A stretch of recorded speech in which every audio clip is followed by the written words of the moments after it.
अजमेर में लिखा है ख्वाजा गरीब नवाज का दरबार, चिश्ती की दरगाह है वहां पर, आप लोग जाते होंगे, खूब देखा है।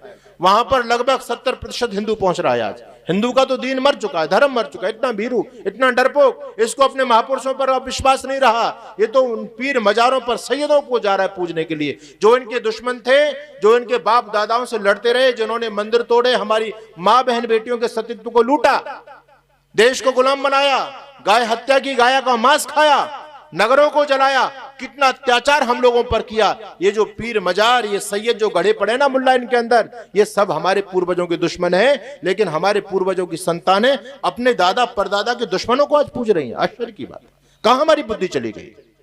वहां पर लिखा है ख्वाजा गरीब नवाज का दरबार, कहते हैं यहां जाने से सारी गरीबी मिट जाती है, सारी गरीबी मिट जाएगी, क्योंकि गरीब नवाज का दरबार है। अच्छा, आश्चर्य की बात तो यह है, दुनिया में यदि सबसे ज्यादा कोई गरीब कौम है तो कौन सी है? जो पन्नी उठाने का काम करते हैं, पंचर लगाने का काम करते हैं, ठेले पर केले बेचने का, समझ गए ना, वही है, समझ गए। अच्छा, उन्हीं का गरीब नवाज है, उनकी गरीबी तो वो दूर नहीं कर पा रहा है, आपकी क्या गरीबी दूर करेगा। दूसरी बात, जो उनकी वहां दरगाह बनी हुई है, उस दरगाह के आसपास वहां सैकड़ों संख्या में कटोरे वाले घूम रहे हैं, हाथ में कटोरे और भीख मांग रहे हैं वो लोग, है ना, और वो कहते हैं गरीब नवाज के नाम से दे दो। अच्छा, जो गरीब नवाज तुम्हारी गरीबी दूर कर रहा है, कोई बुद्धि से सोचने वाला नहीं है, भैया ये तो इसके पास में इसके धर्म के लोग हैं, इनकी क्यों नहीं वो गरीबी दूर कर देता, लेकिन कोई बुद्धि पर जोर नहीं दे रहा है। इसलिए मेरी माताओं बहनों सज्जनों, अब समय ज्यादा नहीं है, इसलिए सचेत होने की आवश्यकता है। आप इस पाखंड से बचो, आर्य समाज के सत्संग में आ जाओ, समय रहते अपने बच्चों को जोड़ दो। ये सत्यार प्रकाश की बात हमारे मुनि जी कर रहे थे, जिस व्यक्ति ने सत्यार प्रकाश पढ़ लिया, उस व्यक्ति को दुनिया में कोई बहका नहीं सकता, उस व्यक्ति को कोई विधर्मी नहीं बना सकता। अच्छा, आश्चर्य की बात है, मैं एक दिन सोच रहा था, आखिर सत्यार प्रकाश में ऐसा कौन सा करिश्मा है, आखिर इसमें ऐसी कौन सी बात है कि कोई भी सत्यार प्रकाश को पढ़ा लिखा व्यक्ति आज तक कोई विधर्मी नहीं बना है। आश्चर्य की बात है, जिस व्यक्ति ने सत्यार प्रकाश पढ़ लिया, लोग कहते हैं यार समाजी होते हमारा खंडन मंडन करते हैं, कट्टर सनातन धर्म के लिए मर मिट जाता है सत्यार प्रकाश पढ़ने के बाद व्यक्ति।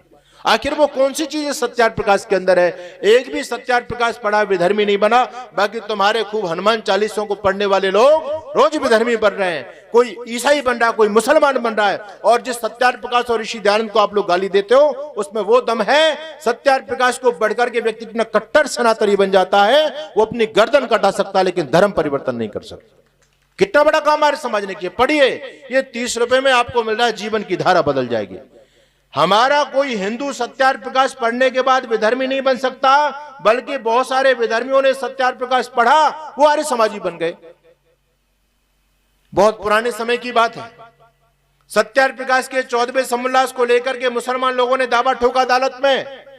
उस समय उनका जज भी मुसलमान था और बहस करने वाला वकील भी मुसलमान था। मुसलमानों को यह गर्व था कि हमारा जज बैठा हुआ है, निर्णय हमारे पक्ष में आएगा। 14वें समोल्लास में हमारे कुरान के बारे में लिख दिया स्वामी दयानंद ने।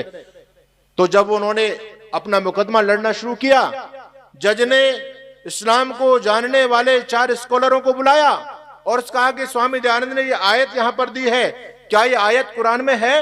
कहते जी हाँ, ये आयत कुरान में है। और जो स्वामी दयानंद इस आयत का अर्थ कर रहे हैं, क्या इस आयत का वही अर्थ होता है? उन्होंने कहा हाँ, बिल्कुल यही अर्थ होता है। 4 इस्लाम के स्कॉलरों ने जब जज की पुष्टि कर दी, तो जज न केवल मुसलमान रहा बल्कि जज भी आर्य समाजी बन गया। ये करिश्मा सत्यार प्रकाश का है। एक बहुत बड़े विद्वान हुए जिनका नाम था पंडित देव प्रकाश। पंडित देव प्रकाश बाई बर्थ मुसलमान थे, मुसलमान। और पंडित देव प्रकाश जब अपनी बहन के घर में गए, तो पंडित देव प्रकाश के भाई के आने पर नाम था उनका अब्दुल्ला। अब्दुल्ला जब अपने बहन के यहां पर गया, तो भाई के आने की खुशी बहन को कितनी होती है तो आप लोग बहुत अच्छी तरह से जानते हैं। वो बहन मार्केट में जाती है, वो तो मांस खाने वाले लोग हैं, तो वो अपने भाई के लिए जिंदा मछली खरीद के लाती है। जिंदा मछली कहती है मैं अपने भाई को स्पेशल डिश बना के खिलाऊंगी, आज जिंदा मछली बना करके खिलाऊंगी।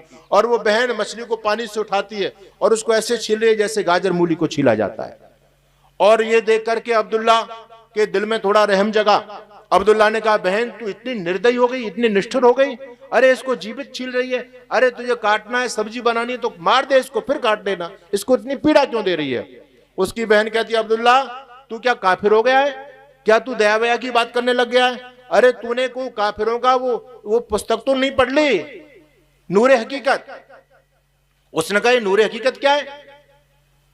अब्दुल्ला की बहन कहती है कि एक दिन मौलवी साहब बोल रहे थे कि हमारे कुरान के बारे में और बाइबल के बारे में एक काफिरों की एक जमात है आर्य समाज, इस आर्य समाज के फाउंडर थे स्वामी दयानंद सरस्वती, उन्होंने हमारे कुरान के बारे में बहुत कुछ लिखा है, हम पे हमारे लोगों के पास में उनके प्रश्नों का जवाब नहीं है। आप लोग भी कुरान को समझना चाहते हैं तो आप सत्यार्थ प्रकाश को पढ़िए। इसको उर्दू में कहते हैं नूर हकीकत, इंग्लिश में कहते हैं लाइट ऑफ ट्रुथ, हिंदी में कहते हैं सत्यार्थ प्रकाश। तो वो कहती है मौलवी साहब ने कहा तो मैं नूर हकीकत खरीद के लेकर आ गई, लेकिन मैंने पढ़ा नहीं है, मेरे पास रखा हुआ है। तो अब्दुल्ला ने कहा बहन यदि तू नहीं पढ़ पा रही है तो मुझे ही दे दे। बोले ठीक है तू ले जा इसको। वो लेकर के आ गया। अब्दुल्ला ने सत्यार्थ प्रकाश को पढ़ा। देखो मुसलमान था लेकिन जिज्ञासु था, सत्य को जानना चाहता था, उसकी कुरान की बखिया उधेड़ रखी है। हम थोड़ा सा हिंदुओं का खंडन कर देते ना, लोग पंडाल छोड़ के भाग जाते हैं, बोले जी हमारा खंडन कर रहे हैं, लेकिन देखो वो मुसलमान है और कुरान के खंडन को पढ़ रहा है, लेकिन मन में जिज्ञासा थी सत्य को जानने की। उसको लगा हाँ वास्तव में इस फकीर ने सत्य बात की है। अब्दुल्ला ने अपना धर्म परिवर्तन किया, वो सनातनी बना, आर्य समाजी बना, गुरुकुलों में स्टडी की अब्दुल्ला ने जाकर के, और वो बहुत बड़ा विद्वान हुआ। वो आगे पंडित देव प्रकाश के नाम से प्रसिद्ध हुए। उन्होंने बहुत सारी पुस्तकें लिखी हैं। एक इनकी पुस्तक है मंदिरों की लूट, वो बड़ी पॉपुलर पुस्तक है मंदिरों की लूट। इस मूर्ति पूजा से देश की कितनी हानि हुई, इन मंदिरों में कितनी अकूत संपदा थी। हम इन मूर्तियों पर भरोसा करके निठल्ले बने रह गए, हम चमत्कारों पर भरोसा करके बैठे रह गए, और ये भगवान कोई भी चमत्कार नहीं दिखा पाया। सारे विधर्मी मूर्तियों को तोड़ गए, मंदिरों को लूट ले गए। आपने कभी सोचा है कि जो भी आक्रांता देश में आता था वो सबसे पहले मंदिर को लूटता था? वो किसी राजा के खजाने को नहीं लूटता था, मंदिर को लूटता था। आखिर मंदिरों में इतना पैसा कहां से आ गया? पुराने समय में जितने राजा थे ये सब पाखंडी होते थे, अंधभक्त होते थे, श्रद्धालु होते थे। ये सारा धन भगवान के चरणों में रखते थे, मंदिरों में अपने राज का खजाना रखा करते थे, क्योंकि इनके मन में यह था कि हमारा धन भी सुरक्षित और भगवान की भी कृपा बनी रहेगी। जैसे आप जब लक्ष्मी पूजन करते हो दीपावली पर, तो तुम्हारे घर में जो कुछ भी होता है वो लक्ष्मी के सामने रख देते हो। आप भी ये समझते हो लक्ष्मी माता और इसको बढ़ाएगी। तो हमारे राजा महाराजा भी पाखंड के चलते ये समझते थे कि भगवान के घर में हमारी संपत्ति रहेगी तो और बढ़ती रहेगी, फलीभूत होती रहेगी। इसलिए मंदिरों के अंदर अकूत संपदा होती थी, और सारे मंदिर लुट गए। कोई देवता चमत्कार नहीं दिखा पाया, एक भी देवता किसी भी धर्मी की टांग तक को नहीं टूट पाया। पंडित देव प्रकाश ने अपना दर्द बयान किया है कि इस पाखंड ने देश का कितना बड़ा विनाश कर दिया, और न केवल उन्होंने हिंदू धर्म पर प्रहार किया है बल्कि मुसलमानों को उस व्यक्ति ने नहीं बख्शा। और उसने पुस्तक लिखी कुरान परिचय, बहुत मोटी मोटी पुस्तकें कुरान के बारे में उनकी, उन्होंने कुरान की बखिया उधेड़ करके रख दी है। कोई भी इस्लाम को जानने वाला पंडित देव प्रकाश, जो बाद में पहले अब्दुल्ला थे बाद में पंडित देव प्रकाश बने, उनके प्रश्नों का कोई जवाब नहीं दे पा रहा है आज। मेरा आप लोगों से भी निवेदन है, अपने जीवन की धारा को बदलना चाहते हो तो आर्य समाज से जुड़ जाओ, समय रहते।